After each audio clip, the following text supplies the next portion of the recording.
de ruban, visite des locaux, c'est en substance le film de la cérémonie d'inauguration du site annexe du CISL, Canadian International School of Lomé, ce lundi 11 septembre 2023. Situé à Clicamé sur la rue La Relève, l'ouverture de cette annexe s'est faite nécessaire pour répondre aux besoins de l'effectif et en vue de mieux former les apprenants. Il y avait la maternelle jusqu'au lycée sur le même site. Les petits n'avaient pas d'espace. C'est pour cela que nous avons jugé bon de trouver un nouveau site, un espace aéré avec un aire de jeu, ils peuvent s'amuser. Nous avons jugé bon d'avoir un second site parce qu'il y a la section anglophone qui va nous rejoindre aussi. Le CISL, c'est une école qui est née il y a 7 ans de cela.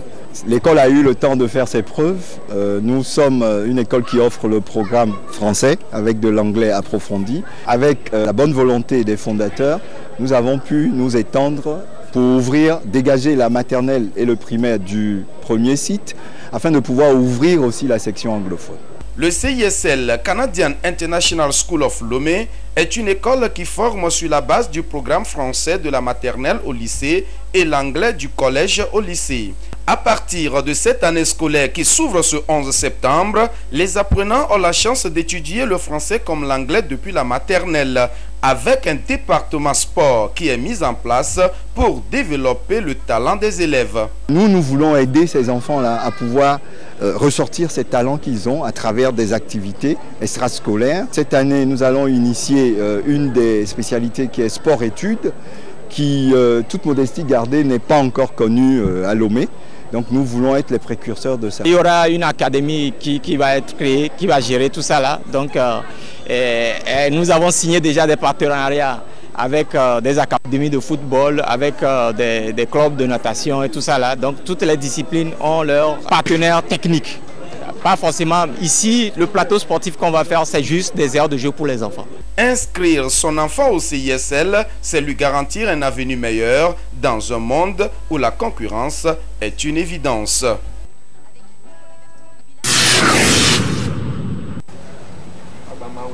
Avant le clap de fin de la 11e édition de la foire Adjafi, la foire des jeunes entrepreneurs, le salon des jus et boissons produits au Togo a été à l'honneur ce samedi 9 septembre 2023.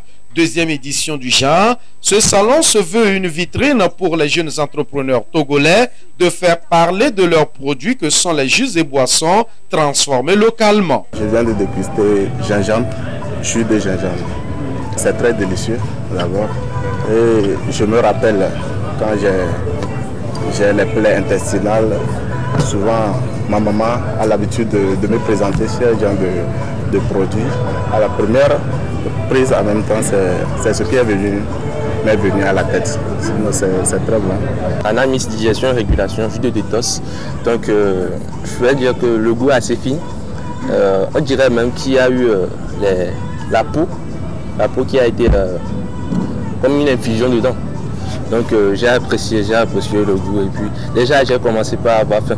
Produire, oui, mais il faut aussi vendre. Et c'est là le fil rouge à franchir par les jeunes entrepreneurs. De la production à la commercialisation, c'est autant de défis à relever, ce qui justifie ce panel organisé par les responsables de la foire Adjafi pour mettre tous les acteurs autour d'une table de discussion. À cette occasion, les jeunes entrepreneurs présentent les difficultés de leurs entreprises. Lorsque nous parlons des difficultés dans le secteur de jus, il y a d'abord la première difficulté, c'est la conservation des jus. Nos productions sont des productions naturelles. Et si nous disons naturelles, c'est que nous n'avons pas de la technologie pour faire une conservation que les gens appellent chimique. Au niveau de Champizo, nous sommes une maison de nutrition, donc nous avons fait le choix de mettre sur le marché des jus qui sont 100% naturels. L'autre difficulté, c'est la difficulté de l'emballage. Aujourd'hui, le client ou le consommateur veut l'emballage qui est plastique ou bien l'autre emballage, ce sont des canettes pour que ça soit facile de transporter. transportable et tout ça. Mais dans notre concept, nous ne faisons que des fabrications de jus dans des bouteilles. Et donc vous voyez, ces bouteilles sont cassables et sont difficiles à transporter, et donc c'est une difficulté. Nous avons eu d'autres difficultés, ce sont des difficultés en termes de prix de vente de nos produits. Vous savez que sur le marché, il y a des jus que vous pouvez tirer au grand marché qui sont à 200, à 150, à 250. Mais nos jus au Togo ne pourront guère les vendre à ces prix-là. Nous devons maintenant aller vers la plus grande production. Et donc d'où maintenant la technologie. Et qui parle de la technologie veut parler des équipements adéquats, veut parler des machines. Nous voulons parler également de la connaissance de transformation, d'où d'autres formations et des cours qui viendront. Mais par contre, lorsque nous arrivons à faire ces investissements nécessaires, alors les prix de nos produits seront relativement abordables et nous pourrons être compétitifs sur le marché. Faciliter l'accès aux marchés ZLECAf grâce aux innovations technologiques de la transformation agroalimentaire. C'est le thème retenu pour ce salon, une facilitation qui inclut aussi l'action du gouvernement. Le ministère de l'Agriculture est associé à ce salon pour également apporter les éléments de réponse en matière de transformation agricole, pour apporter également les mécanismes de financement agricole qui se trouvent au niveau du ministère. Pour les jeunes qui veulent exporter leurs produits agricoles, ils doivent savoir qu'il y a un mécanisme qui existe au ministère de l'Agriculture, en l'occurrence au niveau de l'ITRA, qui permet de certifier les produits agricoles made in Togo, et qu'ils doivent s'approcher de ces structures-là pour connaître les normes pour exporter leurs produits. Pour être présents sur le marché international, les jeunes entrepreneurs se doivent de produits qualité et aussi quantité. Chaque citoyen est aussi encouragé à consommer local afin de promouvoir et de valoriser les productions du terroir. Le mode de fonctionnement des entreprises et sociétés a radicalement changé de nos jours avec l'avènement des technologies de l'information et de la communication TIC ces dernières années. Une avancée engendrée notamment par l'arrivée des smartphones, des tablettes et le succès des réseaux sociaux, devenus de véritables outils incontournables de communication. L'on parle de la digitalisation. Face à la concurrence de plus en plus accrue sur le marché, la digitalisation est donc devenue impérieuse pour toute entreprise ou organisation voulant non seulement améliorer son image, mais également élargir sa cible. Quand on parle de la digitalisation, c'est l'intégration des technologies numériques dans le processus commercial ou soit social, dans le but d'améliorer une structure. Donc nous pouvons dire aussi que c'est également une suite logique de l'évolution technologique, en plus particulièrement de l'Internet et de l'informatique. La digitalisation permet en quelque sorte de quitter l'ère précédente et de passer à la nouvelle grâce aux nouvelles technologies. Parlons des avantages de la digitalisation. Il faut noter qu'il y en a plusieurs. On peut retenir une amélioration de l'entité dans l'organisation de ces activités. On peut aussi noter un gain réel de temps dans l'organisation. Nous pouvons noter une communication simple, rapide entre différents services. La digitalisation favorise de diminuer les taux d'erreur. La digitalisation permet également une gestion optimale du stock. Elle permet également de faire la mise à jour des données réelles en temps réel. Autrefois, avec l'apparition des ordinateurs, les entreprises ont connu les prémices de la modernisation de leur processus. Actuellement, la transformation digitale oblige ces dernières à passer des outils traditionnels à ceux technologiques. Et pour qu'une entité puisse réussir sa phase de digitalisation, certaines étapes sont à respecter. Dans un premier temps, il faut faire un état de lieu de la situation digitale de son entreprise. Ensuite, définir la stratégie efficace pour y arriver. Dans un troisième temps, il va falloir se faire accompagner par les experts qu'il faut. Et dans un dernier temps, il faut impliquer toute l'entreprise dans la démarche de digitalisation. Ici au Togo, même si plusieurs entreprises ont compris le bien fondé de la digitalisation et l'ont adopté, tout n'est néanmoins pas encore joué. Des défis restent encore à relever. C'est d'abord de permettre vraiment à la population d'être en amont avec cette révolution numérique, c'est-à-dire mettre à disposition de la population les outils et surtout faciliter ses accès. Il faut pour les entreprises qu'il y ait des ressources sur le marché.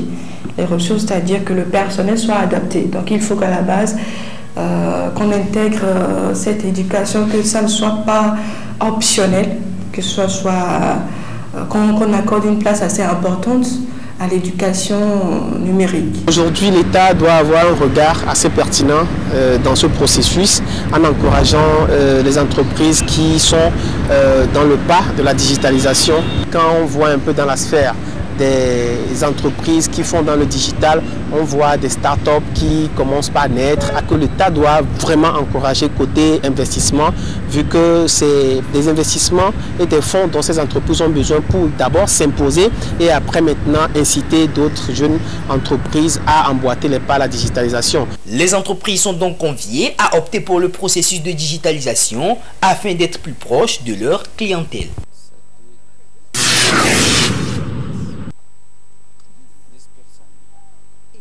On parle de gros cœur lorsque le diamètre du cœur dépasse la moitié du thorax. Le gros cœur ou la cardiomégalie est engendré souvent par les maladies cardiovasculaires à long terme ainsi que d'autres facteurs de risque. Selon les statistiques des acteurs du domaine, plus de 70% des hypertendus ont le gros cœur au Togo. Pour détecter la cardiomégalie, plusieurs examens et analyses sont à faire. Le gros cœur n'est pas forcément synonyme de mort imminente. Il y a deux méthodes. La méthode directe, on ouvre d'abord le thorax et on prend le cœur, on le met sur la balance. La première mesure indirecte, c'est l'ECG, l'électrocardiogramme. Il y a aussi la radio du thorax. Elle permet de mesurer les distances, les diamètres du thorax. Au jour d'aujourd'hui, l'échographie cardiaque est un moyen sûr de détecter le gros cœur. Et lorsque, à l'échographie, on constate que la masse du cœur, le poids du cœur dépasse 115 grammes par mètre carré chez l'homme et 95 grammes par mètre carré chez la femme, on dit que cette personne a une cardiomégalie ou bien un gros cœur. Les complications du gros cœur peuvent entraîner l'insuffisance cardiaque, d'où la nécessité de connaître le mal, son origine et des comportements sont à adopter vis-à-vis de la maladie. Certaines causes sont plus pourvoyeuses de gros cœur. Chez l'enfant, ce sont les anomalies du cœur de l'enfant. Causes génétiques comme la drépanocytose qui finiront par donner le gros cœur. Chez les adultes, il y a 3 causes principales. En tête, l'hypertension artérielle. 1 200 000 personnes porteuses d'hypertension artérielle au Togo. Il y a les crises cardiaques, il y a les anémies. La prévention est le seul moyen de faire face à la cardiomégalie. Il existe 2 modes de prévention, la prévention primaire et la prévention secondaire. Prévention primaire, c'est-à-dire empêcher que l'hypertension artérielle s'installe chez les individus. L'alimentation doit être saine et équilibrée. En 2 mots, mangeons moins gras, moins salé et moins sucré. Activité physique adaptée à chaque individu. Par exemple, on doit marcher 30 minutes au moins par jour. Éviter le stress, les drogues aussi. Éviter le fait de ne pas dormir suffisamment. Prévention secondaire qui passe par une bonne prise en charge de l'hypertension artérielle, des crises cardiaques. C'est le médecin qui va intervenir à ce niveau-là pour donner les bons médicaments. Nous mettons l'accent sur le dépistage sans attendre qu'il y ait des complications. Mettre en application ces conseils permettra d'être à l'abri de la cardiomégalie. Consultez également les cardiologues en cas de besoin pour éviter des complications ou des surprises désagréables. Le monde entier est menacé par les changements climatiques, même si tous les pays ne sont pas émetteurs de gaz à effet de serre. La lutte contre ces changements climatiques est l'une des préoccupations des différents acteurs nationaux et internationaux. Pour faire face à ces changements climatiques, il urge de prendre des mesures alternatives pour s'adapter à ces aléas climatiques. Entre autres alternatives, la construction d'habitats écologiques. C'est un habitat qui respecte toutes les conditions recommandées pour respecter l'environnement, l'écologie. C'est-à-dire, depuis la base de la construction, les matériaux que vous allez utiliser doivent respecter les conditions environnementales. Essentiellement, utiliser les matériaux locaux. Le BTC déjà contribue à diminuer la chaleur à l'intérieur. Vous savez que s'il fait chaud à l'intérieur, vous allez soit utiliser le ventilo ou les climatiseurs. Et les climatiseurs, vous savez ce qu'ils laissent échapper, c'est le CO2 et le gaz carbonique, et donc c'est les effets de serre. La réalisation d'un habitat écologique exige un savoir-faire. Elle suppose l'utilisation de matériaux locaux communément appelés matériaux bio. L'utilisation des blocs de terre comprimés. Les blocs de terre comprimés, c'est la terre de barre qu'on prélève avec un peu de liant, c'est-à-dire le ciment ou la chaux. Vous mélangez, vous pressez dans les presses Testaram ou Simbaram et vous avez un bloc de terre comprimé. La problématique des changements climatiques remonte au 19e siècle avec la révolution industrielle. Et malgré les actions menées, des défis sont encore à relever pour promouvoir la construction d'habitats écologiques. Les gens manquent d'informations. Si vous allez à l'intérieur du pays, vous allez voir que nos parents construisaient essentiellement avec de la terre pétrie et ces habitations sont là. Pour lutter contre ces changements climatiques, tous les acteurs doivent s'impliquer davantage en initiant des actions de plaidoyer à travers la formation, la sensibilisation des populations sur les enjeux de ces aléas climatiques. Et les COP restent aujourd'hui des rendez-vous de décision en matière de lutte contre le réchauffement climatique.